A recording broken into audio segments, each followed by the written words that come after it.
সঠিক নিয়মে কিভাবে আপনি নিজেই একটি প্রাইভেট অ্যাকাউন্ট ক্রিয়েট করবেন অথবা তৈরি করবেন, তো সেই প্রসেসটি আজকের এই ভিডিওতে দেখাবো। তো বিভিন্ন প্রয়োজনে আমাদের প্রাইভেট অ্যাকাউন্ট প্রয়োজন হয়। তো যারা অনলাইনে ফ্রিল্যান্সিং এবং বিভিন্ন ওয়েবসাইট এবং যারা টেলিগ্রামে কাজ করেন তারা অবশ্যই পেমেন্ট আনার ক্ষেত্রে প্রাইভেট অ্যাকাউন্টের প্রয়োজন হয়। তো কিভাবে সম্পূর্ণ নতুন নিয়মে একটি ভেরিফাইড প্রাইভেট অ্যাকাউন্ট খুলবেন, তো সেই প্রসেসটি দেখাবো। চলুন ভিডিওটি শুরু করা যাক।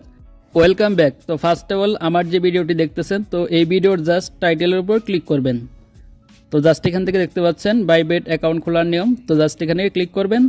তো টাইটেলে ক্লিক করার পর এখানে এরকম একটি পেজ আসবে। তো এখানে দেখতে পাচ্ছেন মোর অপশন আছে, তো মোরে ক্লিক করবেন। তো ক্লিক করার পর এখান থেকে নিচের দিকে দেখতে পাচ্ছেন প্রাইভেট অ্যাকাউন্ট ক্রিয়েট। তো জাস্ট এখানে দেখতে পাচ্ছেন একটি লিঙ্ক দেওয়া রয়েছে। তো জাস্ট আপনাকে এই লিঙ্কে ক্লিক করতে হবে। তো এই লিঙ্কটি আমার ভিডিওর কমেন্ট বক্সে দেওয়া থাকবে, তো সেখান থেকে আপনি এই লিঙ্কে সরাসরি ক্লিক করতে পারেন। তো এই লিঙ্কে ক্লিক করার পর আপনাদের সামনে এইরকম একটি ইন্টারফেস ওপেন হয়ে যাবে। তো এইখান থেকে আপনাকে মূলত অ্যাকাউন্টটা খুলতে হবে। তো অ্যাকাউন্ট খোলার জন্য নিচে দিকে দেখতে পাচ্ছেন ক্লাইম রিওয়ার্ড লেখা আছে। তো সিম্পলি আপনি ক্লাইম রিওয়ার্ড এখানে ক্লিক করবেন। তো এখানে নিচে দেখতে পাচ্ছেন ক্লাইম রিওয়ার্ড। তো আমি জাস্ট এখানে ক্লিক করব। তো এখানে ক্লিক করার পর এরকম একটি পেজ আসবে। তো অ্যাকাউন্ট খোলার জন্য এইখানে দেখতে পাচ্ছেন আপনাকে একটি ইমেল দিতে হবে, তারপর এখানে একটি পাসওয়ার্ড দিতে হবে। তো এখানে আপনি জাস্ট ইমেল দিবেন, তারপর এখানে পাসওয়ার্ড দিবেন, তারপর এখানে দেখতে পাচ্ছেন রেফার কোড, এটা অটোমেটিক বসে যাবে। তারপর এখানে দেখতে পাচ্ছেন ক্রিয়েট অ্যাকাউন্ট নিচের দিকে। তো এখান থেকে ক্রিয়েট অ্যাকাউন্টে ক্লিক করতে হবে। তো আমি জাস্ট এখান থেকে ইমেল দিয়ে দিব। তো ইমেলটি অবশ্যই আপনার ফোনে থাকতে হবে। তো এখানে একটি জিমেল দিয়ে দিচ্ছি। তো জিমেল দেওয়ার পর তারপর নিচে এখানে আমার পাসওয়ার্ড দিব। তো পাসওয়ার্ডটি অবশ্যই আপনি 8 সংখ্যার উপরে দিবেন এবং পাসওয়ার্ডটি বড় হাতের এবং ছোট হাতের, তারপরে 1 2 3, তারপরে বিভিন্ন প্রকার চিহ্ন ব্যবহার করে পাসওয়ার্ডটি দিয়ে নেবেন। তো পাসওয়ার্ডটি দেওয়ার পর তারপর এখান থেকে নিচে দিকে রেফার কোডটা দেখে দিবেন। তারপর এখানে দেখতে পাচ্ছেন একটি খালি ঘর থাকবে, তো এখানে টিক মার্ক দিয়ে দিবেন। তো এখানে দেখতে পাচ্ছেন অলরেডি টিক মার্ক দেওয়া রয়েছে। তারপর এখান থেকে ক্রিয়েট অ্যাকাউন্ট, তো এখানে ক্লিক করে দিবেন। তো এখানে ক্লিক করে দেওয়ার পর পেজটি লোডিং হয়ে আপনাদের সামনে এইরকম একটি ইন্টারফেস আসবে।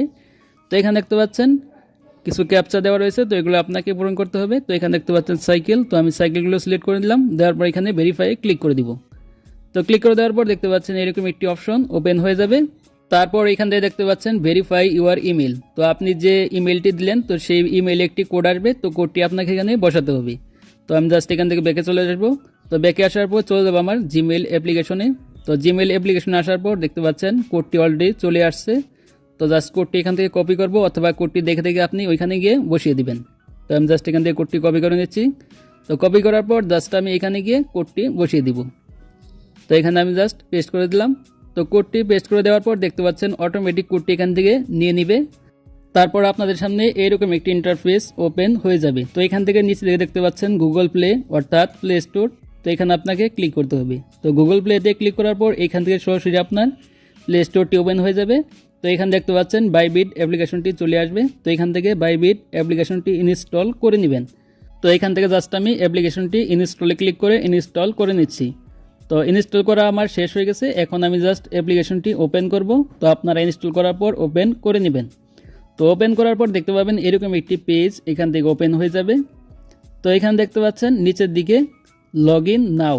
তো এখান থেকে আপনাকে কি করতে হবে, এই নিচের দিকে যে লগ ইন নাও আছে, তো এখানে ক্লিক করবেন। তো আমি জাস্ট দেখিয়ে দিচ্ছি, নিচে ডান পাশে কর্নারে লগ ইন নাও। তো এখানে ক্লিক করব। তো ক্লিক করার পর এখানে দেখতে পাচ্ছেন ইমেল পাসওয়ার্ড। তো আপনি যে ইমেল এবং পাসওয়ার্ড দিয়ে অ্যাকাউন্টটি খুললেন, তো সেই ইমেল এবং পাসওয়ার্ড এখানে উপরে দিয়ে দিবেন। তো দেওয়ার পর এখান থেকে নিচে লগ ইন নাও এখানে ক্লিক করবেন। তো আমি এখানে আমার ইমেলটি দিয়ে দিচ্ছি এবং পাসওয়ার্ডটি দিয়ে দিলাম। তো দেওয়ার পর এখান থেকে লগ ইন নাও এখানে ক্লিক করব। তো ক্লিক করার পর আপনাদের সামনে এরকম একটি পেজ চলে আসতে পারে। তো এখানে দেখতে পাচ্ছেন একটি ক্যাপচা দেওয়া রয়েছে। তো এখানে একটি দেখতে পাচ্ছেন চিহ্ন আছে। তো এই চিহ্নটি আপনাকে এই কালো চিহ্নটির উপরে বসাতে হবে। তো এটি আমি টেনে ধরে এখানে উপরে বসিয়ে দিব। বসিয়ে দেওয়ার পর দেখতে পাচ্ছেন এটি ক্যাপচাটি অলরেডি কমপ্লিট হয়ে গেল। তো হওয়ার পর দেখতে পাচ্ছেন এরকম একটি পেজ আসবে। তো এখান থেকে দেখতে পাচ্ছেন ক্যান্সেল লেখা রয়েছে। তো ক্যান্সেলে চাপ দিবেন। তো চাপ দেওয়ার পর আপনার অ্যাকাউন্টটি কমপ্লিট। তো এখন আপনাকে অ্যাকাউন্টটি ভেরিফাই করতে হবে। তো ভেরিফাই করার জন্য এখানে দেখতে পাচ্ছেন ভেরিফাই নাও লেখা আছে। তো সিম্পলি আপনি এখান থেকে ভেরিফাই নাও এখানে ক্লিক করবেন। তো এখানে ক্লিক করার পর এখানে আপনার এনআইডি কার্ড দিয়ে অ্যাকাউন্টটি ভেরিফাই করতে হবে। তো নিচে দেখতে পাচ্ছেন আবার ভেরিফাই নাও। তো এখানে ক্লিক করব। ক্লিক করার পর আপনাদের সামনে এরকম একটি পেজ ওপেন হয়ে যাবে। তো এখানে দেখতে পাচ্ছেন উপরে এনআইডি কার্ড সিলেক্ট করা রয়েছে। তারপরে আপনার এনআইডি কার্ড না থাকলে নিচে দেখতে পাচ্ছেন পাসপোর্ট, ড্রাইভিং লাইসেন্স। তো এগুলো দিয়ে আপনার অ্যাকাউন্টটি খুলতে পারবেন। তো যেহেতু এনআইডি কার্ড দিয়ে খুলবো তার জন্য এখান থেকে নিচে কনফার্ম এখানে ক্লিক করে দিব। তো ক্লিক করার পর এখান থেকে জাস্ট আপনাদের সামনে এরকম একটি পেজ আসবে। তো এখান থেকে পারমিশন চালিয়ে অ্যালাউ করে দিবেন। ক্লিক করার পর আপনাদের সামনে দেখতে পাবেন এরকম দুইটা অপশন চলে আসবে। তো এখানে দেখতে পাচ্ছেন নন ইউএস রেসিডেন্ট, নিচে দেখতে পাচ্ছেন ইউএস রেসিডেন্ট। তো যেহেতু আমরা ইউএস এর বাইরে তার জন্য এখান থেকে নন রেসিডেন্ট, তো এটা সিলেক্ট করবেন আপনারা। তো এটা সিলেক্ট করার পর তারপর এখান থেকে কন্টিনিউতে ক্লিক করে দিবেন। তো ক্লিক করার পর এখানে ফ্রন্ট অফ এনআইডি, তো এখানে আপনার এনআইডি কার্ডের সামনের অংশ ছবি তুলতে হবে। তো যার এনআইডি কার্ড দিয়ে খুলবেন তো সামনের অংশ ছবি তুলবেন, তারপর এখান থেকে ডকুমেন্টস ইজ রেডিবল এখানে ক্লিক করবেন। তারপর এখান থেকে আপনার এনআইডি কার্ডের পিছনের অংশ ছবি তুলতে হবে। তো ছবিটি অবশ্যই স্পষ্টভাবে তুলবেন। তারপর এখান থেকে ডকুমেন্টস ইজ রেডিবল এখানে ক্লিক করবেন। তো ক্লিক করার পর এখানে আপনার ফেসটা স্ক্যান করতে হবে। তো এখানে আপনার ফেসটা চলে আসবে। তো এখানে যার এনআইডি কার্ড দিয়ে সাবমিট করলেন তার ফেসটা এখানে স্ক্যান করে দিবেন। তো আমি জাস্ট ফেসটা সামনে ধরলাম, ধরার পর এখানে স্পষ্টভাবে ধরবো। তারপর এখান থেকে দেখতে পাচ্ছেন ইউর ফেস স্ক্যান কমপ্লিট। তো এখানে ফেসটা স্ক্যান করার পর এরকম একটি পেজ আসবে। তো এখানে দেখতে পাচ্ছেন অলরেডি আমার সব কিছু সাবমিট করা শেষ। তারপর এখানে আপনার এনআইডি কার্ডটি সাবমিট হতে অথবা ভেরিফিকেশন হতে সর্বোচ্চ 4 থেকে 5 মিনিট সময় লাগতে পারে, এবং এখানে দেখতে পাচ্ছেন সর্বোচ্চ 1 ঘন্টা লাগবে। তো আমি জাস্ট এখান থেকে ব্যাকে চলে আসবো। তো ব্যাকে আসার পর এইখান থেকে আমার হোম পেজ আসলাম। তো হোম পেজ আসার পর এখান থেকে বাম পাশে দেখতে পাচ্ছেন ম্যান আইকন আছে। তো সিম্পলি আপনাকে এই ম্যান আইকনে ক্লিক করে দিতে হবে। তো এখান থেকে জাস্ট আমি এই লোগোতে ক্লিক করব।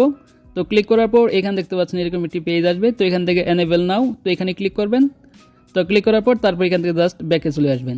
তো ব্যাকে আসার পর ফাইনালি দেখতে পাচ্ছেন আমার আইডিটি কমপ্লিট, এবং দেখতে পাচ্ছেন আমার আইডির ডান পাশে দেখতে পাচ্ছেন ভেরিফাই আইডি, এবং দেখতে পাচ্ছেন সবুজ একটি টিক চিহ্ন চলে আসছে। তার মানে আমার আইডিটি এখান থেকে কমপ্লিট এবং আইডিটি সম্পূর্ণভাবে ভেরিফাই হয়ে গেছে। তো এখন আমি এই আইডি দিয়ে যে কোনো ধরনের লেনদেন করতে পারবো এবং যে কোনো ধরনের পেমেন্ট আনতে পারবো। তো এই ছিল মূলত প্রসেস কিভাবে বাইবেট অ্যাকাউন্ট খুলতে হয়। তো আজকের ভিডিওটি এই পর্যন্তই। তো ভিডিওটি ভালো লাগলে অবশ্যই একটি লাইক দিবেন, আর চ্যানেল নতুন হলে অবশ্যই চ্যানেলটি সাবস্ক্রাইব করে রাখবেন এই ধরনের ইনফরমেটিভ ভিডিও পেতে। তো ভালো থাকবেন, সুস্থ থাকবেন, দেখা হবে পরবর্তী কোনো ভিডিওতে।